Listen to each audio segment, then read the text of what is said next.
Hello बच्चों, एक बार फिर से आप सभी का स्वागत है आज के इस वीडियो में। बच्चों, आज के इस वीडियो में हम जानेंगे पाइथागोरस प्रमेय के बारे में।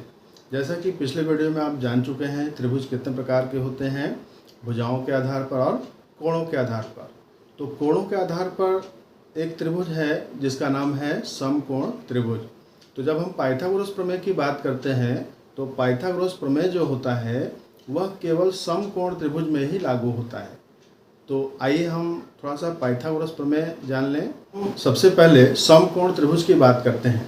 समकोण त्रिभुज क्या होता है पिछले वीडियो में आप देख चुके हैं, तो आज मैं फिर से एक बार रिवाइज करा देता हूं कि समकोण त्रिभुज ऐसा त्रिभुज है जिसमें कोई एक कोण समकोण होता है। तो और बाकी दो कोण क्या होंगे? न्यून कोण होंगे। जैसा कि मैं चित्र में आपको दिखा सकता हूँ, एक चित्र है मेरे पास, ये आप देख रहे हैं, ये समकोण त्रिभुज का चित्र है जिसमें इस भुजा को हम लंब भुजा, इस भुजा को आधार और इस भुजा को हम क्या कहेंगे? कर्ण। कर्ण कौन सी भुजा होती है? जो सबसे लंबी होती है और समकोण बनाने वाले कोण के सामने की भुजा होती है। तो इस तरीके से ये समकोण त्रिभुज होता है। अब हम जानेंगे कि पाइथागोरस प्रमेय समकोण त्रिभुज में कैसे लागू होता है। तो बच्चों, यहाँ आप चित्र में देख रहे हैं कि एक समकोण त्रिभुज ABC हमने बनाया है जिसका कि कोण B जो है वह समकोण है, और समकोण बनाने वाली भुजाएं AB और BC में AB जो है लंब भुजा होती है और BC क्या है? आधार। और जो समकोण वाला कोण है इसके विपरीत भुजा वह कर्ण कहलाएगी, और कर्ण ही समकोण त्रिभुज की सबसे लंबी भुजा होती है। तो पाइथागोरस प्रमेय क्या है कि किसी भी समकोण त्रिभुज में कर्ण पर बना वर्ग शेष दो भुजाओं पर बने वर्गों के योग के बराबर होता है। तो ये आपके डिफिनीशन है पाइथागोरस प्रमेय की। अब आइए इसे हम समझें कि कर्ण पर बना वर्ग यानी कि इस भुजा पर बना वर्ग जो होगा वह शेष दोनों भुजाओं पर बने वर्गों के योगफल के बराबर होगा। तो मैं आपको वर्ग बना के दिखा देता हूँ। तो यहाँ आप एक चित्र देख रहे हैं जो कि समकोण त्रिभुज ABC का है, जिसमें कोण C क्या है? 90 अंश का है, और समकोण बनाने वाली भुजाएं BC और CA क्या है? क्रमशः लंब और ये आधार भुजा है। और जो सबसे लंबी भुजा है जो समकोण के सामने की भुजा है वह कौन सी भुजा है? कर्ण भुजा है। तो पाइथागोरस प्रमेय यह कहता है कि किसी भी समकोण त्रिभुज में कर्ण पर बना वर्ग शेष दो भुजाओं पर बने वर्गों के योगफल के बराबर होता है। तो यहाँ AC भुजा जो है कर्ण है, इस पर बना वर्ग जो आपको ये दिख रहा है यह AC भुजा यानी कि कर्ण पर बना वर्ग है। तो इसका क्षेत्रफल क्या होगा? एक भुजा को हमने B लिया है, इसका क्षेत्रफल B गुणे B यानी कि B² हो जाएगा। और यहाँ आधार की भुजा जो है A है, तो इसका क्षेत्रफल क्या हो जाएगा? A², क्योंकि यह भी एक वर्ग है। और इसी प्रकार से जो लंब भुजा है इसकी लंबाई C है, तो इसका क्षेत्रफल हो जाएगा C²। तो पाइथागोरस प्रमेय के अनुसार क्या हो जाएगा? B² बराबर C² प्लस A²। ये आपका C² है और ये क्या है? A²। तो B² equal to C² plus A²। यहाँ आप देख रहे हैं B² equal to C² plus A²। या फिर हम भुजाओं के आधार पर लिखें तो लिखेंगे AC² equal to AB² plus BC², यानी AC का वर्ग बराबर AB का वर्ग धन BC का वर्ग। यह आपका है पाइथागोरस प्रमेय। तो बच्चों, इस पाइथागोरस प्रमेय का विलोम भी होता है, और विलोम क्या है कि किसी त्रिभुज में सबसे बड़ी भुजा पर बना वर्ग यदि शेष दो भुजाओं पर बने वर्गों के योग के बराबर होता है तो वह त्रिभुज कैसा होगा? समकोण त्रिभुज होगा। तो इसी को जस्ट हम उल्टा कह सकते हैं पाइथागोरस प्रमेय का विलोम कहने के लिए कि किसी त्रिभुज में सबसे बड़ी भुजा का वर्ग शेष दो भुजाओं के वर्गों के योग के बराबर हो तो वह त्रिभुज समकोण त्रिभुज होता है। तो बच्चों, ये आपने देखा कि समकोण त्रिभुज किसे कहते हैं और समकोण त्रिभुज में पाइथागोरस प्रमेय का पालन कैसे करते हैं, और पाइथागोरस प्रमेय का विलोम क्या होता है। इसके बाद हम चलेंगे कि पाइथागोरस प्रमेय के आधार पर पाइथागोरियन ट्रिपलेट क्या होते हैं। तो बच्चों, आइए अब हम जानते हैं पाइथागोरियन त्रिक के बारे में। पाइथागोरियन त्रिक है क्या? ऐसी कोई भी तीन संख्याएं जिन्हें समकोण त्रिभुज की भुजाओं पर रख देने पर वह पाइथागोरस प्रमेय का पालन करने लगती हैं, तो उन संख्याओं को हम पाइथागोरियन त्रिक कहते हैं। जैसे संख्याएं 3, 4, 5। तो यदि हम कर्ण को 5 मान लें और बाकी दो भुजाओं को 3 और 4 के बराबर ले लें तो पाइथागोरस प्रमेय के अनुसार क्या हो जाएगा, AC का स्क्वायर इक्वल टू AB का स्क्वायर प्लस BC का स्क्वायर। तो सबसे बड़ी भुजा क्या है, 5 है।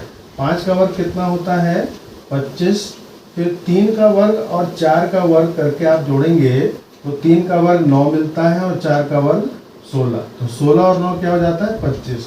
तो आप देख रहे हैं कि 5 square equal to 3 square plus 4 square आपको मिलता है। तो इसका मतलब 3, 4, 5 क्या है, ये पाइथागोरस प्रमेय का पालन कर रहे हैं। यानी कि इनको यदि हम त्रिभुज में, समकोण त्रिभुज में उनकी भुजाओं के स्थान पर इन मापों को ले लें तो क्या होता है, पाइथागोरस प्रमेय के नियम का पालन करने लगती हैं। तो अब यदि हमारे पास कोई एक भुजा दी गई हो जो पाइथागोरियन त्रिक का पालन करती हो, तो बाकी दो भुजाओं को हम कैसे ज्ञात करेंगे, आइए देखते हैं। तो बच्चों, पाइथागोरियन त्रिक ज्ञात करने का एक सूत्र होता है। पाइथागोरियन त्रिक ज्ञात करने के लिए हमारे पास n स्क्वायर माइनस 1, 2n और n स्क्वायर प्लस 1 ये पाइथागोरियन त्रिक होते हैं आपस में। और यदि हमें इन त्रिक में से किसी एक का मान ज्ञात हो तो बाकी दो मान भी हम ज्ञात कर सकते हैं। उदाहरण के लिए यदि हमें दे दिया जाए कि समकोण त्रिभुज की भुजाओं में एक भुजा की लंबाई 4 सेंटीमीटर है, एक भुजा की लंबाई यदि 4 सेंटीमीटर है तो अन्य दो भुजाओं की लंबाइयाँ ज्ञात कीजिए। तो यदि समकोण त्रिभुज है और वह पाइथागोरस का पालन करेगा ही, एक भुजा की लंबाई आपको 4 सेंटीमीटर दी गई है तो आप क्या करेंगे, 2n इक्वल टू 4 ले लेंगे। यहाँ से आपको मिल जाएगा n इक्वल टू 4/2, यानी कि 2 सेंटीमीटर क्या हो गया, n हो गया। अब 2 सेंटीमीटर n होने के बाद हम क्या करेंगे, इसी n का मान इन दोनों में रखेंगे। तो n स्क्वायर माइनस 1 की वैल्यू क्या मिलती है, 2 का स्क्वायर माइनस 1, यानी कि ये आपका हो गया 4 माइनस 1 3। और n स्क्वायर प्लस 1 क्या मिलेगा, n स्क्वायर यानी कि 2 का स्क्वायर प्लस 1, 2 का स्क्वायर 4 हो जाता है और 1 ऐड करेंगे तो 5। तो यहाँ आप देख रहे हैं कि 2n आपकी पहली भुजा थी, दूसरी भुजा 3 हो गई और तीसरी भुजा क्या हो गई, 5। तो जो सबसे बड़ी भुजा है वह कर्ण हो गई, बाकी ये आधार और ये लंब, या इसमें से किसी एक को आधार और किसी एक को लंब ले सकते हैं। तो यहाँ हमारी तीन भुजाएं क्या मिली, 3, 4 एंड 5। इस तरीके से आपने एक भुजा ज्ञात होने पर बाकी दो भुजाओं को ज्ञात कर लिया, और ये क्या है, पाइथागोरियन त्रिक है। तो बच्चों, आइए हम कुछ और प्रश्न देखते हैं जो पाइथागोरस प्रमेय पर आधारित होते हैं और प्रतियोगी परीक्षाओं में पूछे जाते हैं। आइए देखते हैं। बच्चों, पाइथागोरस प्रमेय पर आधारित जो पहला प्रश्न हमारा है वह यह है कि यदि किसी समकोण त्रिभुज ABC में AB equal to 3 centimetre, BC equal to 4 centimetre है, तो भुजा CA का मान ज्ञात कीजिए यदि कोण B समकोण हो। तो बच्चों, यहाँ आपको दे दिया गया है कि त्रिभुज कैसा है, समकोण त्रिभुज है जिसमें कोण B क्या है, समकोण है। यहाँ आप चित्र में देख पा रहे हैं, हमने चित्र ड्रॉ किया है कि कोण B यहाँ समकोण है। AB भुजा कितनी है, 3 सेंटीमीटर और BC क्या है, 4 सेंटीमीटर, और ये जो लंबी भुजा है AC, इसका मान आपको ज्ञात करना है। ठीक है बच्चों, तो जब प्रश्न में दे दिया गया है कि त्रिभुज कैसा है, समकोण त्रिभुज है, तो यह अवश्य ही पाइथागोरस प्रमेय का पालन करेगा। तो पाइथागोरस प्रमेय से हमें क्या मिलता है, AC square equal to AB square plus BC square. ठीक है, कर्ण पर बना वर्ग शेष दो भुजाओं पर बने वर्गों के योगफल के बराबर होता है।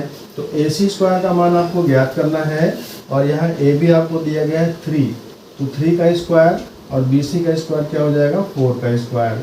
3 का स्क्वायर 9, 4 का स्क्वायर 16, और 16 और 9 क्या होता है बच्चों, 25। तो यहाँ आपको मिला AC स्क्वायर इक्वल टू 25, और 25 क्या होता है, 5 का स्क्वायर। तो यहाँ हम देख रहे हैं AC square equal to 5 square, AC square बराबर क्या हो गया, 5 का वर्ग, इसलिए AC बराबर क्या हो जाएगा, 5 सेंटीमीटर। तो यहाँ आपको ये उत्तर प्राप्त हो गया। जो अज्ञात भुजा थी वह कितनी हो गई, 5 सेंटीमीटर की। तो बच्चों, अगला प्रश्न जो हम ले रहे हैं वह है, उस समकोण त्रिभुज का कर्ण ज्ञात कीजिए जिसकी अन्य दो भुजाएं 8 सेंटीमीटर और 6 सेंटीमीटर हैं। तो यहाँ आपको त्रिभुज दिया गया है, समकोण त्रिभुज है, और उसमें आपको क्या ज्ञात करना है, कर्ण ज्ञात करना है। तो कर्ण क्या है, सबसे लंबी भुजा, और अन्य दो भुजाएं दी गई हैं 8 सेंटीमीटर और 6 सेंटीमीटर। तो ये चित्र में आपको सारी चीज़ें लिख दी गई हैं। ये भुजा 8 सेंटीमीटर है, ये भुजा 6 सेंटीमीटर है, और जो कर्ण है ये आपको ज्ञात करना है। तो आप क्या करेंगे, त्रिभुज ABC में पाइथागोरस प्रमेय से, तो जब त्रिभुज ABC में आप पाइथागोरस प्रमेय को लागू करेंगे तो क्या मिलता है, AC का वर्ग बराबर AB का वर्ग प्लस BC का वर्ग। तो यहाँ आपको AC ज्ञात करना है, AB आपको दिया गया है 8 का स्क्वायर और BC कितना है 6, तो ये हो जाएगा 6 का स्क्वायर। 8 का स्क्वायर 64, 6 का स्क्वायर 36। इनको आप जोड़ लेंगे तो ये आपको मिल जाएगा 100, यानी AC स्क्वायर क्या मिल गया 100। तो 100 किसका वर्ग होता है, 10 का वर्ग होता है। तो यहाँ से आपको मिला AC बराबर कितना हो जाएगा 10 सेंटीमीटर। ठीक है बच्चों, तो आपने देखा कि जो कर्ण था वो कितना आ गया 10 सेंटीमीटर। तो ये भुजा जो अज्ञात थी आपको मालूम चल गई, वो क्या हो गई 10 सेंटीमीटर। तो इस प्रकार का प्रश्न और कुछ अन्य प्रश्न हैं, आइए उन्हें भी हम देख लें। अगला प्रश्न जो है वह है 13 मीटर लंबी सीढ़ी एक दीवार से 5 मीटर की दूरी पर लगाई गई है। इस दीवार पर सीढ़ी कितनी ऊंचाई तक पहुंचेगी। तो बच्चों इस प्रश्न में क्या है, एक सीढ़ी है जिसकी लंबाई कितनी है 13 मीटर है, और उसे एक दीवार के सहारे लगा दिया गया है, जैसा कि आप चित्र में देख रहे हैं। ये दीवार है, ये जो है AB, ये क्या है दीवार है, और ये जो आधार है यह जो है अर्थ का सरफेस या फिर फर्श कह सकते हैं, ये दीवार से 5 मीटर की दूरी पर लगाई गई है, और सीढ़ी की जो लंबाई है 13 मीटर है। तो आप जानते हैं कि दीवार और फर्श के बीच में कितने अंश का कोण बनेगा, 90 अंश का कोण बनेगा। तो यह त्रिभुज कैसा हो जाएगा, जो त्रिभुज आपको दिख रहा है ABC, वह एक समकोण त्रिभुज हो जाएगा। और फिर इसमें आप पाइथागोरस प्रमेय की सहायता से इस भुजा की लंबाई ज्ञात कर लेंगे। आइए देखें, त्रिभुज ABC में आपको क्या क्या चीज़ें पता है। जो सीढ़ी है वो AC भुजा हो गई, AC आपको पता है कितना है 13 मीटर। इसके बाद BC है 5 मीटर, और AB की लंबाई आपको ज्ञात करनी है, ये आपको पता नहीं है। और यही क्या हो जाएगी, दीवार की ऊंचाई हो जाएगी जहाँ तक सीढ़ी पहुँच रही है। तो हम क्या करेंगे, त्रिभुज ABC में पाइथागोरस प्रमेय से हम इसे ज्ञात कर लेंगे। तो पाइथागोरस प्रमेय से हमें पता है कि AC स्क्वायर बराबर क्या हो जाता है, AB square plus BC square, यानी कर्ण का वर्ग बराबर लंब का वर्ग धन आधार का वर्ग। तो यहाँ पर लंब भुजा आपको ज्ञात करनी है, तो इसको हम क्या करेंगे, पक्षांतर करेंगे, या फिर यहाँ से AB स्क्वायर जब निकालना होगा तो हम क्या करेंगे, BC के वर्ग को हम उधर पक्षांतर कर देंगे, यानी ये हो जाएगा AC का वर्ग माइनस BC का वर्ग। ठीक है बच्चों, हमने क्या किया, इस BC के वर्ग को पक्षांतर किया बाईं ओर, तो क्या हो गया, ये माइनस में हो गया, और यहाँ पर AB का स्क्वायर आपको प्राप्त हो गया। तो AC भुजा आपको पता है 13 मीटर, 13 का आप वर्ग करेंगे, माइनस BC का मान पता है 5 का वर्ग कर लीजिए। तो 13 का वर्ग क्या होता है 169, और उसमें से 5 का वर्ग यानी कि 25 आपको घटाना है। तो 9 - 5 4, और 6 - 2 4, और यहाँ 1, तो 144 जो है किसका स्क्वायर होता है बच्चों, ये 12 का स्क्वायर होता है। तो यानी कि AB स्क्वायर आपको क्या मिल गया, 12 का स्क्वायर। तो AB क्या होगा, AB आपका 12 मीटर हो जाएगा। तो इस प्रकार से आपने देखा कि वह सीढ़ी जो है दीवार पर 12 मीटर की ऊंचाई तक पहुंच जाएगी।